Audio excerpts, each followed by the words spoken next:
In 1910, California oil drillers tapped into a high-pressure reservoir so massive it unleashed a 100-foot geyser of crude oil that flowed completely out of control for 544 days. The critical detail was pressure. Deep beneath the San Joaquin Valley, oil was confined inside porous rock under enormous reservoir pressure.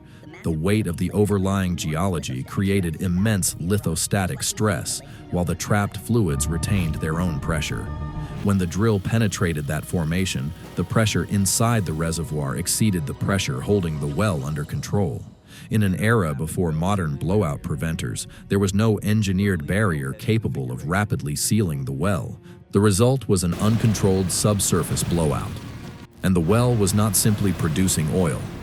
High-velocity multiphase flow carried sand and debris upward, accelerating erosion around the damaged borehole.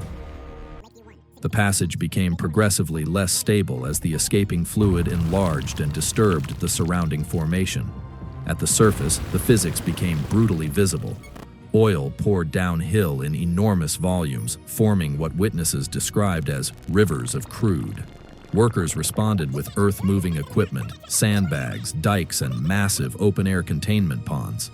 The flow continued for 544 days. By the time Lakeview No. 1 finally stopped, roughly 9.4 million barrels of oil had escaped. Less than half was recovered. Much of the remainder evaporated, seeped into the ground, or accumulated inside the enormous containment system.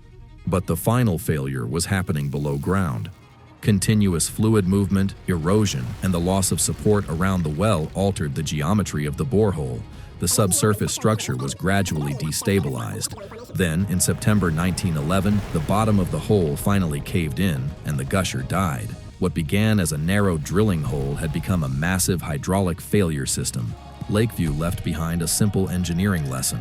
When pressure exceeds containment, a tiny opening can become the pathway for an enormous release of energy.